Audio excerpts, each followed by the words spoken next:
नमस्कार साथियों, मैं हूं अमितदीप शर्मा और आप देख रहे हैं यूट्यूब चैनल द बेस्ट ज्ञान। साथियों, आज के इस वीडियो के अंदर हम लोग देखेंगे 8 से 14 दिसंबर 2024 तक का वीकली करंट अफेयर्स। इस करंट अफेयर्स में 30 से प्लस प्रश्न को शामिल किया गया है, जो कि परीक्षा की दृष्टि से काफ़ी महत्वपूर्ण है। वैसे तो एक सप्ताह में लगभग 60 प्लस क्वेश्चन बनते हैं, लेकिन मैंने इस वीडियो में केवल 30 से ज़्यादा ही प्रश्न शामिल किए हैं। लगभग 30 से 35 होंगे, जो कि काफी महत्वपूर्ण है। तो चलिए बिना देर किए हुए हम लोग वीडियो को शुरू करते हैं और देखते हैं पहला प्रश्न। प्रश्न क्या है? 34वें व्यास सम्मान से हाल ही में किसे सम्मानित किया गया है? तो सही ऑप्शन है ऑप्शन ए, सूर्यबाला को। तो उत्तर प्रदेश की हिंदी लेखिका हैं सूर्यबाला। इन्हें अभी 34वें व्यास सम्मान 2024 से सम्मानित किया गया है। उन्हें यह सम्मान जो है उनके उपन्यास कौन देश को बासी वेणु की डायरी के लिए प्रदान किया गया है। व्यास सम्मान के बिरला फाउंडेशन द्वारा प्रदान किया जाता है। ये बात आपको याद रखनी है कि किसके द्वारा प्रदान किया जाता है। तो यह पुरस्कार जो है, यह सम्मान है, वो के बिरला फाउंडेशन द्वारा प्रदान किया जाता है। इसकी शुरुआत जो है वो 1991 में की गई थी। पहले व्यास सम्मान से रामविलास शर्मा को उनकी कृति भारत के प्राचीन भाषा परिवार और हिंदी के लिए वर्ष 1991 में सम्मानित किया गया था। इस पुरस्कार स्वरूप बात करें तो 4 लाख रुपए की धनराशि, प्रशस्ति पत्र और एक पट्टिका प्रदान की जाती है। अब देख लेते हैं कि इस सम्मान से किसे किसे सम्मानित किया जा चुका है। तो 33वां यानी 2023 में जो पुरस्कार मिला था वो पुष्पा भारती को मिला था और उनकी रचना थी यादें यादें और यादें के लिए। ठीक है। वही 32वां ज्ञान चतुर्वेदी को कृति पागलखाना के लिए। 31वां असगर वजाहत को नाटक था इनका महाबली, इसके लिए मिला था। और 30वां जो है ये प्रोफेसर शरद पगारे को मिला था। इनका उपन्यास था पाटलिपुत्र की साम्राज्ञी। और वहीं 29वें व्यास सम्मान की बात करें तो ये नासिरा शर्मा को प्रदान किया गया था उनके उपन्यास कागज की नाव के लिए। तो इतना आपको याद रखना जरूरी है। ठीक है, बढ़ते हैं आगे। प्रश्न क्या है? वर्ल्ड चेस चैंपियनशिप 2024 का खिताब हाल ही में किसने जीता है? सभी को पता होगा। तो ऑप्शन ए सही है, डी गुकेश ने। तो भारत के डी गुकेश ने चीनी चेस मास्टर डिंग लेरेन, भाई इनका नाम भी आपको विशेष रूप से याद रखना है, डिंग लेरेन को हराकर वर्ल्ड चेस चैंपियनशिप 2024 का खिताब जीता है। इसके साथ ही इन्होंने एक उपलब्धि जो है वो और हासिल की है। 18 वर्ष की उम्र में वर्ल्ड चेस चैंपियनशिप का खिताब जीतने वाले डी गुकेश जो हैं वो दुनिया के सबसे युवा खिलाड़ी बन गए हैं। ये चीज आपको याद रखनी है। ठीक है।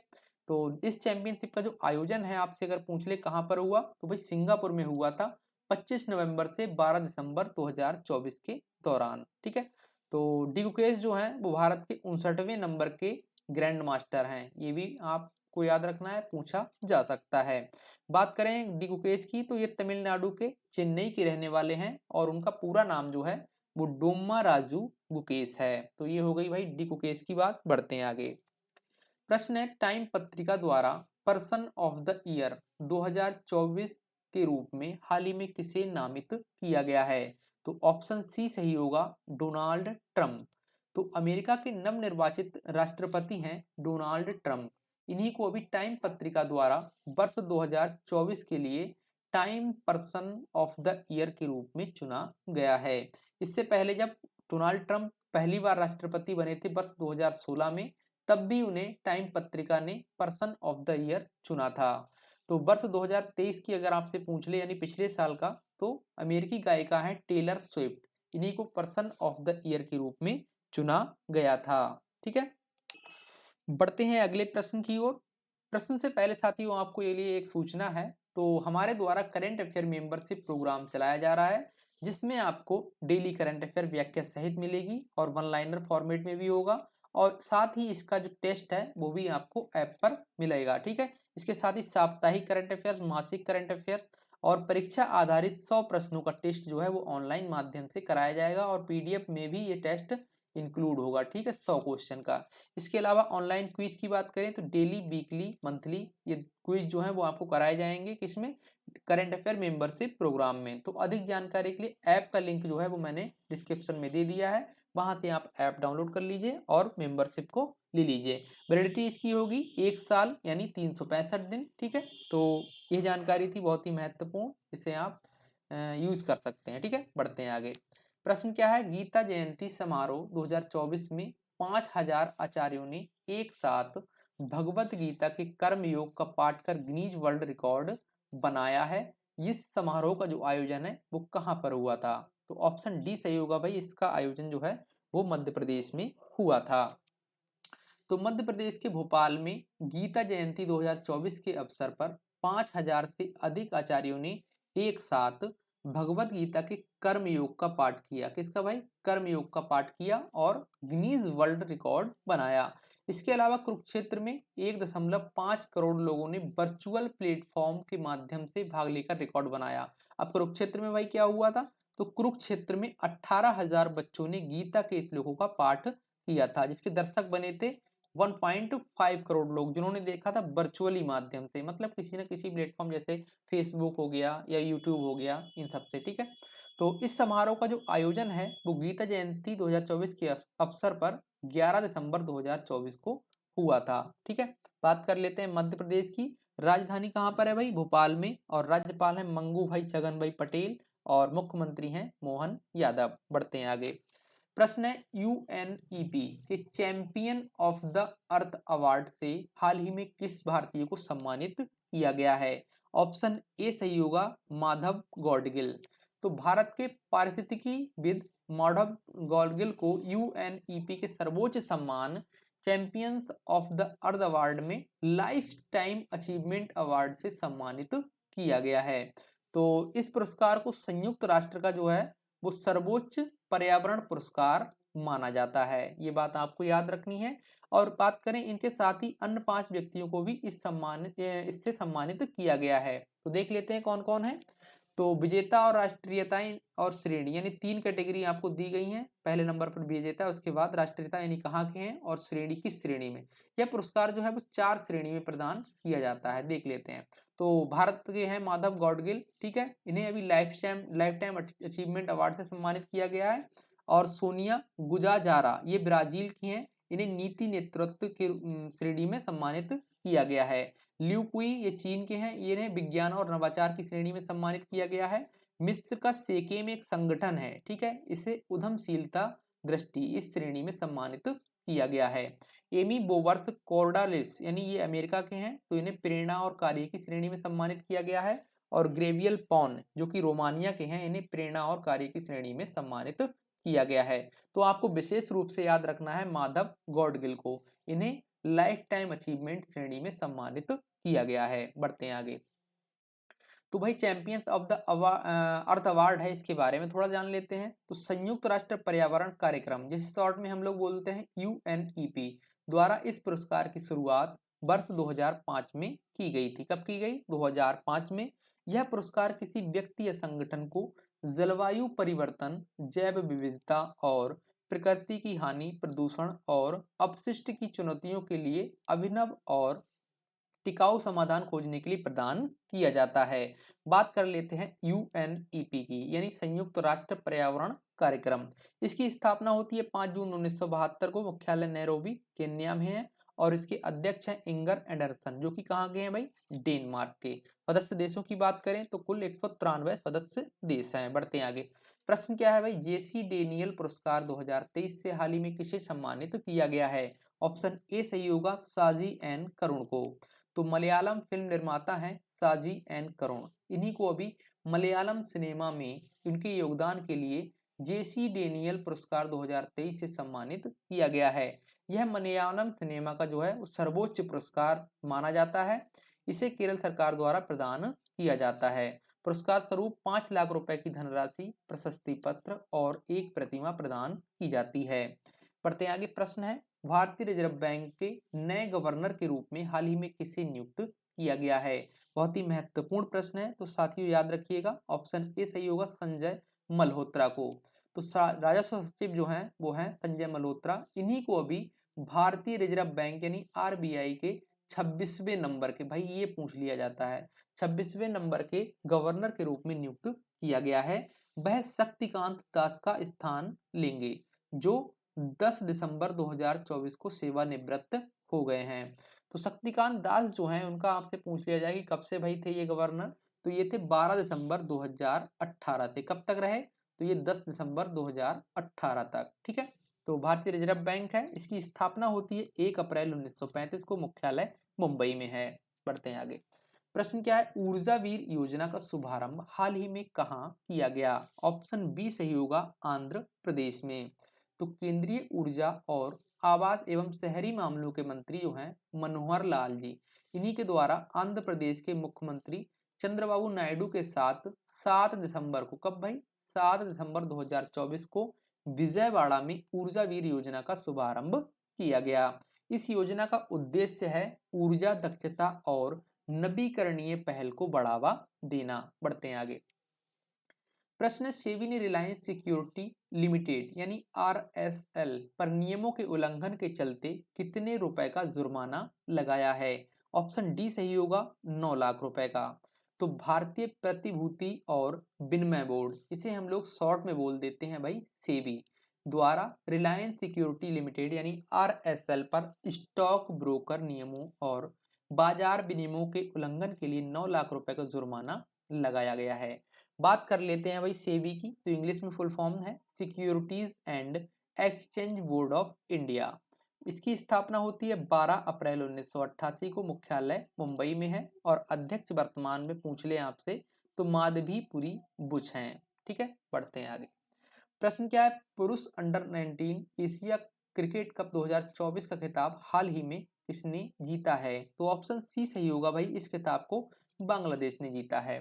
तो बांग्लादेश ने भारत को हराकर, ध्यान रखिएगा भाई, भारत को 59 रनों से हराकर लगातार कौन सी बार भाई, दूसरी बार पुरुष अंडर 19 एशिया कप का खिताब जीता है। इस टूर्नामेंट का जो आयोजन है वो दुबई में हुआ था। बढ़ते हैं आगे। प्रश्न है, भारतीय ऐतिहासिक अनुसंधान परिषद यानी आईसीएचआर के चेयरमैन के रूप में हाल ही में किसे नियुक्त किया गया है? ऑप्शन डी सही होगा, रघुवेंद्र तंबर।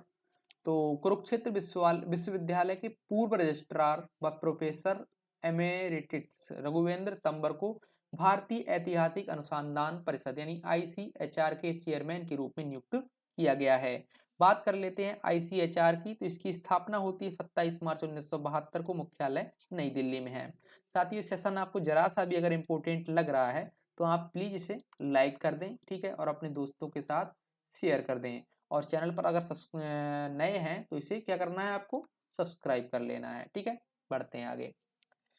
प्रश्न है, भारत का पहला हाइपरलूप टेस्ट ट्रैक हाल ही में कहां पर तैयार हुआ है? तो भाई ये तैयार हुआ है आईआईटी मद्रास में। तो भारत का पहला हाइपरलूप टेस्टिंग ट्रैक तैयार हो गया है, जिसे आईआईटी मद्रास के कैंपस में बनाया गया है। इस ट्रैक की जो लंबाई है भाई वो 410 मीटर है। ठीक है, हाइपरलूप एक हाई स्पीड ट्रेन है जो एक ट्यूब के भीतर वैक्यूम में चलती है। ठीक है, तो यह ट्रैक भारतीय रेलवे, आईआईटी मद्रास की आविष्कार हाइपरलूप टीम और स्टार्टअप ट्यूबर हाइपरलूप का साझा प्रोजेक्ट है। इस ट्रैक पर 100 किलोमीटर प्रति घंटे की रफ्तार से ट्रेन दौड़ सकती है। अब लंबे ट्रैक पर 600 किलोमीटर प्रति घंटे की रफ्तार पर हाइपरलूप का टेस्ट किया जाएगा। यानी अभी जो है वो 100 किलोमीटर प्रति घंटे की रफ्तार से ट्रेन दौड़ सकती है, इसका जो परीक्षण है वो कर लिया गया है। इसके बाद अब 600 किलोमीटर प्रति घंटे की रफ्तार पर हाइपरलूप का टेस्ट किया जाएगा। तो दुनिया में सबसे पहले हाइपरलूप का विचार जो है वो वर्ष 2012 में एलन मस्क ने दिया था। किसने दिया भाई? एलन मस्क ने। बढ़ते हैं आगे। तो प्रश्न क्या है, नारकोटिक्स ड्रग्स आयोग के 68वें सत्र की अध्यक्षता किस देश द्वारा की जाएगी? तो भाई ऑप्शन सी सही होगा, भारत द्वारा। तो भारत को नारकोटिक्स ड्रग्स आयोग यानी सीएनडी के 68वें सत्र की अध्यक्षता करने के लिए चुना गया है। ठीक है, तो वियना में संयुक्त राष्ट्र में भारत के स्थायी प्रतिनिधि शंभू कुमारन ने आधिकारिक तौर पर सीएनडी की अध्यक्षता जो है वो संभाल ली है। तो नारकोटिक्स ड्रग आयोग जो है ये संयुक्त राष्ट्र का ड्रग से संबंधित मामलों पर राष्ट्रीय नीति निर्माण इकाई है। यह पहली बार है जब भारत नारकोटिक्स ड्रग्स आयोग की अध्यक्षता करेगा। तो नारकोटिक्स ड्रग्स आयोग के बारे में जाने तो इसकी स्थापना जो है वो 1946 में होती है, मुख्यालय वियना ऑस्ट्रिया में है। बढ़ते हैं आगे। प्रश्न है अंतर्राष्ट्रीय भ्रष्टाचार विरोधी दिवस किस तिथि को मनाया जाता है? तो भाई इस दिवस को मनाते हैं कब भाई? ये 10 दिसंबर को मनाया जाता है, ठीक है, यानी ऑप्शन बी सही होगा। तो भ्रष्टाचार के बारे में, सॉरी यहाँ पर मिस्टेक हो गया है, ये दिवस जो है वो 9 दिसंबर को मनाया जाता है। कब मनाते हैं भाई? 9 दिसंबर को मनाते हैं। तो भ्रष्टाचार के बारे में जागरूकता बढ़ाने के उद्देश्य से प्रत्येक वर्ष 9 दिसंबर को अंतर्राष्ट्रीय भ्रष्टाचार विरोधी दिवस के रूप में मनाया जाता है, यानी हर इसे भ्रष्टाचार उन्मूलन दिवस भी कह सकते हैं। तो वर्ष 2024 की थीम आपसे अगर पूछ ले तो थीम है uniting with youth against corruption shaping tomorrow integrity. तो ये थीम है, इसे याद रखिएगा। यह दिवस जो है वो संयुक्त राष्ट्र महासभा द्वारा घोषित है, जो पहली बार कब मनाया गया भाई? 2005 में। बढ़ते हैं आगे। प्रश्न क्या है? संयुक्त राष्ट्र महासभा द्वारा किस तिथि को विश्व ध्यान दिवस के रूप में नामित किया गया है? ऑप्शन बी सही होगा, 21 दिसंबर को। तो भारत द्वारा सह प्रायोजित प्रस्ताव, यानी भारत का भी इसमें प्रस्ताव था, तो संयुक्त राष्ट्र महासभा द्वारा सर्वसम्मति से अपनाया गया, जिसके बाद 21 दिसंबर को विश्व ध्यान दिवस के रूप में घोषित किया गया है। तो 21 दिसंबर जो है वो शीतकालीन संक्रांति होती है। भारतीय परंपरा के अनुसार यह उत्तरायण की शुरुआत का प्रतीक है। इसे अंतर्राष्ट्रीय योग दिवस जो है उसके ठीक 6 माह बाद मनाया जाएगा। अब अंतर्राष्ट्रीय योग दिवस कब मनाया जाता है ये तो आपको पता होगा, 21 जून को। कब मनाते हैं भाई? 21 जून को। तो बात कर लेते हैं संयुक्त राष्ट्र की स्थापना 24 अक्टूबर 1945 को होती है, मुख्यालय न्यूयॉर्क में है और महासचिव है एंटोनियो गुटेरस। बढ़ते हैं आगे। प्रश्न है बीमा सखी योजना की शुरुआत हाल ही में किसके द्वारा की गई? तो भाई ऑप्शन बी सही होगा, नरेंद्र मोदी। तो प्रधानमंत्री नरेंद्र मोदी द्वारा 9 दिसंबर 2024 को LIC की बीमा सखी योजना का शुभारंभ हरियाणा के पानीपत से किया गया। इस योजना को 18 से 70 वर्ष की आयु वर्ग की महिलाओं को सशक्त बनाने के लिए शुरू किया गया है। इसके साथ ही पानीपत में प्रधानमंत्री मोदी द्वारा महाराणा प्रताप बागवानी विश्वविद्यालय की आधारशिला भी रखी गई। ये भी आपको याद रखना है, ठीक है। बढ़ते हैं आगे। तो प्रश्न है 30वें कोलकाता अंतर्राष्ट्रीय फिल्म महोत्सव का थीम यानी फोकस देश किसे चुना गया है? तो ऑप्शन डी सही होगा, महाराष्ट्र को। तो 30वें कोलकाता अंतर्राष्ट्रीय फिल्म महोत्सव का जो थीम देश है उसे किसे चुना गया है भाई? फ्रांस को, ठीक है। तो इसका आयोजन जो है, ये महोत्सव इसका आयोजन जो है 4 से 11 दिसंबर 2024 के दौरान हुआ। इस महोत्सव में 29 देशों की 175 फिल्मों को दिखाया गया। बढ़ते हैं आगे। प्रश्न है विश्व मानवाधिकार दिवस किस तिथि को मनाया जाता है? तो इस दिवस को मनाते हैं हम लोग 10 दिसंबर को। कब? यानी 10 दिसंबर, ऑप्शन ए सही होगा। तो लोगों को सामाजिक, सांस्कृतिक और भौतिक अधिकारों के बारे में जागरूकता बढ़ाने के उद्देश्य से प्रत्येक वर्ष 10 दिसंबर को मानवाधिकार दिवस के रूप में मनाया जाता है। इस वर्ष की थीम आपसे अगर पूछ ले तो बताएंगे हमारा अधिकार हमारा भविष्य अभी, यानी over rights over future now. पढ़ते हैं आगे। प्रश्न है दुनिया की सबसे बड़ी सोने की ईंट का अनावरण हाल ही में कहाँ किया गया? तो ऑप्शन ए सही होगा, दुबई में। तो दुबई में 7 से 8 दिसंबर 2024 के दौरान दुनिया की सबसे बड़ी सोने की ईंट, किसकी भाई? सोने यानी गोल्ड की ईंट का अनावरण किया गया। इसे गिनीज वर्ल्ड रिकॉर्ड में दर्ज किया गया है, क्योंकि ये दुनिया की सबसे बड़ी ईंट है, ठीक है। तो इस ईंट का जो वजन है वो 300.12 किलोग्राम है, जो लगभग 211 करोड़ यानी 25 मिलियन डॉलर की कीमत रखती है। इसे एमिरेट्स फैक्ट्री द्वारा 8 से 10 घंटे में बनाया गया। बढ़ते हैं आगे। प्रश्न क्या है? गोल्डन ग्लोब अवार्ड 2025 में सर्वश्रेष्ठ डायरेक्टर के लिए किसे नामित किया गया है, या नामित होने वाली पहली भारतीय कौन बनी है? तो भाई ऑप्शन सी सही होगा, पायल कपाड़िया। तो निर्देशक हैं पायल कपाड़िया। इन्हीं को अभी गोल्डन ग्लोब अवार्ड 2025 में all we imagine as light के लिए सर्वश्रेष्ठ डायरेक्टर श्रेणी में नामित किया गया है। यह पहली बार है जब इस श्रेणी में किसी भारतीय को नामित किया गया है। बस इसीलिए ये प्रश्न जो है वो महत्वपूर्ण बन जाता है। साथियों, मैंने वीडियो की शुरुआत में ही आपको बताया था कि इस वीडियो में केवल 30 से प्लस यानी लगभग 35 प्रश्नों को शामिल किया गया है, जो कि परीक्षा की दृष्टि से बहुत ही महत्वपूर्ण है। वैसे तो एक सप्ताह में लगभग 60 से 65 प्रश्न जो हैं वो बनते हैं, लेकिन सभी प्रश्न पढ़ा पाना मतलब सभी इंपॉर्टेंट भी नहीं होते हैं, तो इसीलिए मैंने केवल इंपॉर्टेंट क्वेश्चन को ही लिया है। हाँ, अगर आप सभी प्रश्न चाहते हैं तो ऐप डाउनलोड करके वहां से पीडीएफ को डाउनलोड कर सकते हैं, और यह जो पीडीएफ है इसे आपको टेलीग्राम पर अपलोड कर दिया जाएगा और ऐप पर भी आपको मिल जाएगी। ठीक है, बढ़ते हैं आगे। प्रश्न है, मरियम वेबस्टर द्वारा किस शब्द को वर्ड ऑफ द ईयर 2024 के रूप में घोषित किया गया है? ऑप्शन बी सही होगा, पोलराइजेशन। ठीक है, तो मरियम वेबस्टर द्वारा पोलराइजेशन को वर्ड ऑफ द ईयर 2024 घोषित किया है। ठीक है, किया गया है। इस शब्द का हिंदी मतलब है ध्रुवीकरण। क्या मतलब है भाई? ध्रुवीकरण। ये चीज पूछी जा सकती है, देखो ये क्वेश्चन जो है कि किसे नामित किया गया है, थोड़ा नॉर्मल सा है। इसका अर्थ आपसे पूछा जा सकता है कि इसका अर्थ क्या है, तो इसका अर्थ है ध्रुवीकरण, और जिसका इस जो शब्द का अर्थ होता है लोगों को विरोधी गुटों में विभाजित करना, और इसका परिणाम संघर्ष या तनाव है। इसका परिणाम भाई, ये जो लोगों को अगर विरोधी गुटों में विभाजित आप करोगे तो इसका परिणाम हमेशा संघर्ष या तनाव ही आएगा। ठीक है, तो बढ़ते हैं आगे।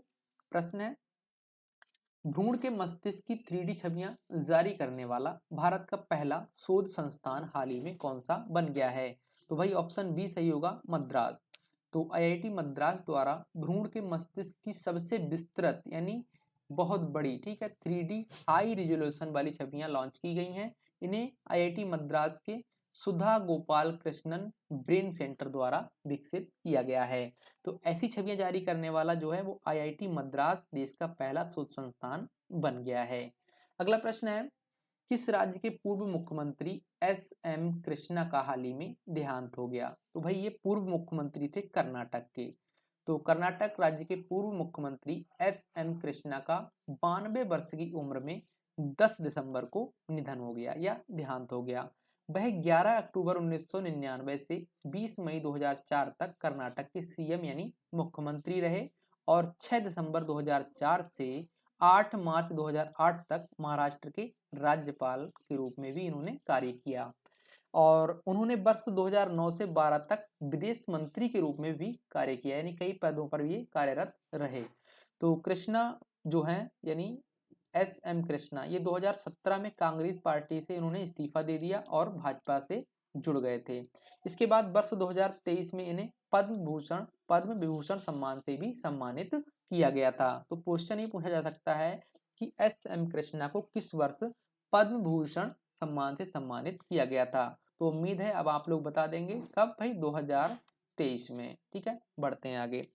प्रश्न है, बीसीसीआई के कार्यवाहक सचिव के रूप में हाल ही में किसे नियुक्त किया गया है? तो भाई ऑप्शन सी सही होगा, देवजीत सैकिया। तो देवजीत सैकिया को भारतीय क्रिकेट कंट्रोल बोर्ड, जिसे शॉर्ट में हम लोग बोल देते हैं बीसीसीआई, का कार्यवाहक सचिव नियुक्त किया गया है। उन्होंने इस पद पर जो है वो जय शाह का स्थान लिया है, और आपको पता होगा जय शाह जो है वो वर्तमान में आईसीसी के अध्यक्ष पद पर कार्यरत हैं। बात कर लेते हैं बीसीसीआई की। स्थापना 4 दिसंबर 1928 को होती है, मुख्यालय मुंबई में है, और वर्तमान अध्यक्ष इसके हैं रूजर बिन्नी। बढ़ते हैं आगे। प्रश्न है, राजस्थान सरकार ने किस तिथि को प्रवासी राजस्थानी दिवस के रूप में मनाने की घोषणा की है? तो सही उत्तर होगा 10 दिसंबर को।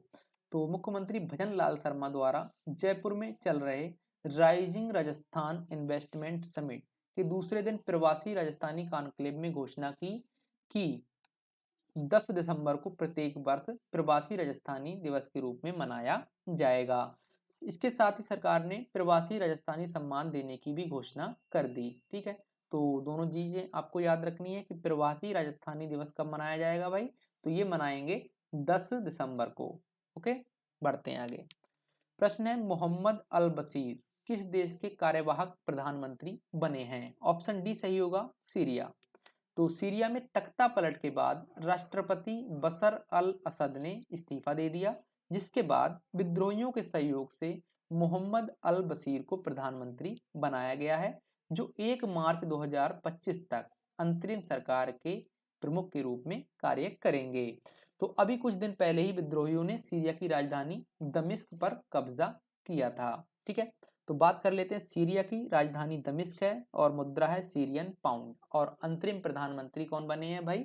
मोहम्मद अल बशीर। बढ़ते हैं आगे।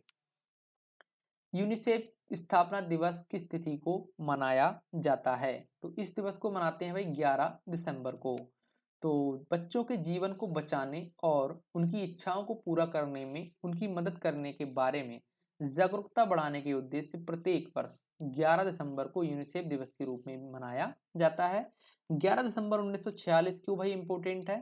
तो इसी दिन यूनिसेफ यानी यूनाइटेड नेशंस चिल्ड्रंस फंड की स्थापना हुई थी। इसकी याद में भी ये दिवस मनाया जाता है। बात कर लेते हैं, यूनिसेफ की स्थापना होती है 11 दिसंबर 1946 को, जैसा ऊपर बताया है मैंने, और मुख्यालय न्यूयॉर्क में है। और वर्तमान अध्यक्ष की बात करें तो कैथरीन रसेल हैं, जो कि अमेरिका की हैं। बढ़ते हैं आगे। प्रश्न है, आईएनएस सुशील को कहां पर भारतीय नौसेना में कमीशन किया गया है? तो भाई इससे किया गया है रूस के अंदर। ठीक है।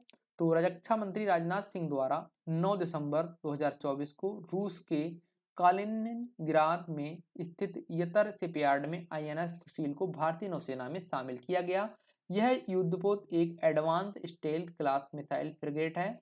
और भारत और रूस के बीच बात करें, भारत और रूस के बीच वर्ष 2016 में चार स्टील फ्रिगेट को लेकर 2.5 बिलियन डॉलर लगभग 21,000 करोड़ रुपए की डील हुई थी। इसमें 2 युद्धपोत हैं, इनका निर्माण रूस के यतर शिपयार्ड में हुआ है और 2 का निर्माण जो है भारत के गोवा शिपयार्ड में होना है। तो संस्कृत शब्द तुशील है। ठीक है। इसका हिंदी अर्थ है अभेद। मतलब क्या होता है? जिसका कोई भेदन ना कर सके, यानी अभेद कवच, यानी प्रोटेक्टर शील्ड। तो आईएनएस सुशील तलवार class stealth guided missile frigate का हिस्सा है। ठीक है, याद रखिएगा किसका हिस्सा है भाई? तलवार class stealth guided missile frigate इसका हिस्सा है। बढ़ते हैं आगे। तो प्रश्न है, विश्व आयुर्वेद कांग्रेस और आयुर्वेद एक्सपो हाल ही में कहाँ शुरू हुआ? तो सही उत्तर होगा ऑप्शन ए, देहरादून में। तो उत्तराखंड के देहरादून में 12 दिसंबर 2024 को विश्व आयुर्वेद कांग्रेस और आयुर्वेद एक्सपो का आयोजन शुरू हुआ। इसका विषय है डिजिटल स्वास्थ्य आयुर्वेदिक दृष्टिकोण। तो जो इसका आयोजन है वो 15 दिसंबर 2024 तक होगा, यानी आज तक होगा, जिसमें 5500 प्लस भारतीय प्रतिनिधि व 350 अंतर्राष्ट्रीय प्रतिनिधि भाग ले रहे हैं, जो आयुर्वेद और स्वास्थ्य सेवा से संबंधित नवीनतम तकनीकों और अनुसंधान पर चर्चा करेंगे। अब इसका आयोजन भाई उत्तराखंड में हुआ है। तो राजधानी है देहरादून, जो कि एक शीतकालीन राजधानी है, और दूसरी राजधानी है यहाँ की गैरसेन, जो कि एक ग्रीष्मकालीन राजधानी है। राज्यपाल हैं जनरल गुरमीत सिंह, और मुख्यमंत्री की बात करें तो यह है पुष्कर सिंह धामी। अगला प्रश्न है, दिसंबर 2024 के दौरान किस राज्य केंद्र शासित प्रदेश सरकार ने मुख्यमंत्री महिला सम्मान योजना शुरू की है? तो सही उत्तर है ऑप्शन सी, दिल्ली सरकार ने। तो दिल्ली सरकार द्वारा मुख्यमंत्री महिला सम्मान योजना की शुरुआत की गई है। इसके तहत भाई क्या होगा? दिल्ली की पात्र महिलाओं को 1,000 रुपए की मासिक सहायता दी जाएगी, जिसे विधानसभा चुनाव के बाद 2,500 रुपए कर दिया जाएगा। यानी आपको पता होगा कि दिल्ली में विधानसभा चुनाव होने हैं आगामी। ठीक है। तो इसी के चलते योजनाएं लॉन्च की जा रही हैं। तो इस योजना का लाभ लेने के लिए महिला जो है वो दिल्ली की स्थायी निवासी होनी चाहिए, उम्र जो है वो 18 वर्ष से अधिक हो, परिवार की वार्षिक आय जो है वो 3 लाख से अधिक ना हो, और सरकारी कर्मचारी या करदाता ना हो, और पेंशन का लाभ ना मिल रहा हो। ये तो है भाई इसके क्राइटेरिया। ठीक है। अब बात कर लेते हैं दिल्ली की। उपराज्यपाल हैं विनय कुमार सक्सेना, और मुख्यमंत्री हैं आतिशी मारलेना। बढ़ते हैं आगे। प्रश्न है, राष्ट्रपति द्रौपदी मुर्मू द्वारा किस देश के सेना प्रमुख अशोक राज सिगडेल को मानद जनरल की उपाधि से सम्मानित किया गया है या प्रदान की गई है? तो भाई ये जनरल जो है वो है नेपाल के। ठीक है।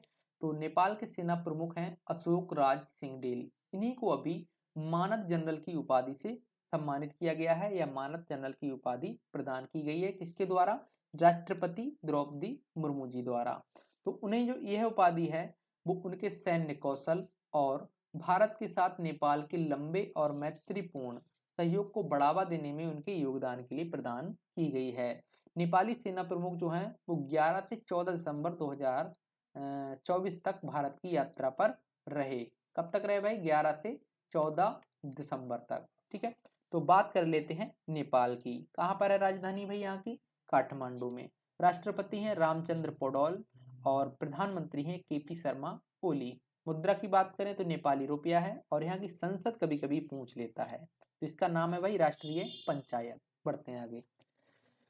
प्रश्न है आईसीसी द्वारा नवंबर 2024 माह के लिए किसे ICC men's player of the month के रूप में चुना गया है? तो सही उत्तर है हारिस राउफ। तो पाकिस्तानी क्रिकेटर हैं हारिस राउफ, इन्हें अभी आईसीसी द्वारा नवंबर 2024 माह के लिए ICC men's player of the month के रूप में चुना गया है।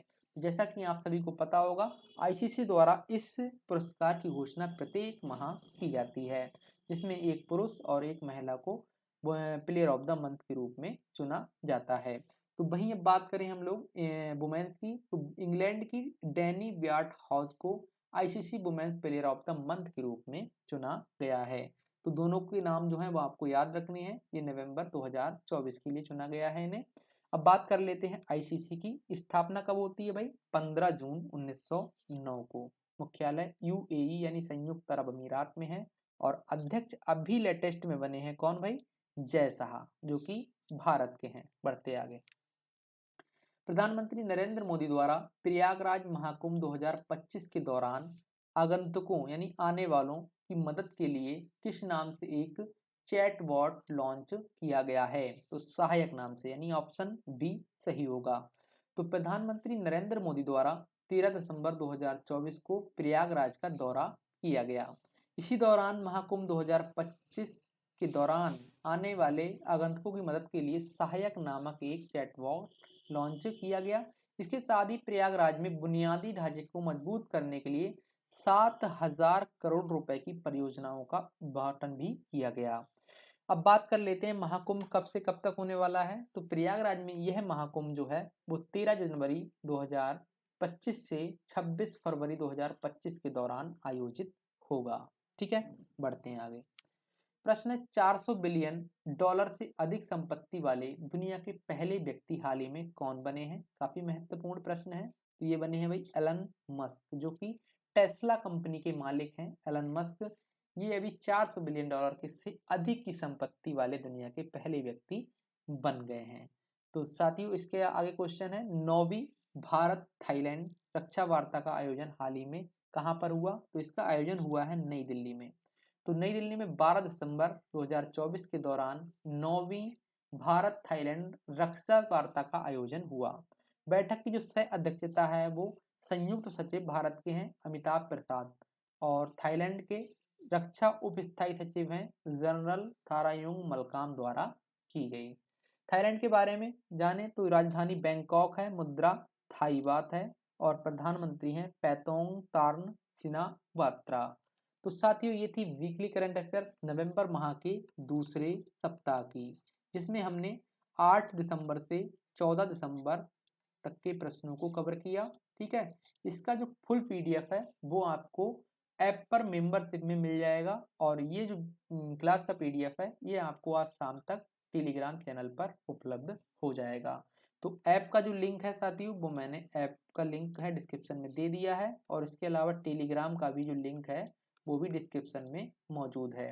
तो आप लोग मेंबरशिप ले सकते हैं, बहुत ही कम प्राइस में आपको दी जा रही है।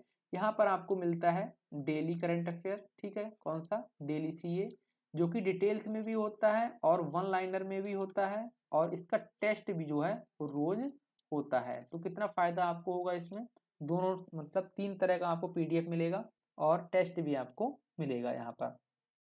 इसके अलावा वीकली पीडीएफ भी मिल जाएगा और मंथली भी मिल जाएगा और इसके बाद अभी ईयर जो है वो समाप्त होने वाला है, तो यहाँ पर आपको जनवरी से दिसंबर का पीडीएफ भी फ्री ऑफ कॉस्ट मिलेगा। किसमें भाई? मेंबरशिप प्लान लेने पर। ठीक है, तो वीडियो में अंत तक बने रहने के लिए आपका बहुत बहुत धन्यवाद। ठीक है, तो अगर वीडियो थोड़ा सा भी अच्छा लगा हो तो आप इसे लाइक ज़रूर करके जाएंगे और अपने साथियों के साथ शेयर ज़रूर करिएगा। तो मिलते हैं नेक्स्ट वीडियो में, तब तक के लिए धन्यवाद। जय हिंद।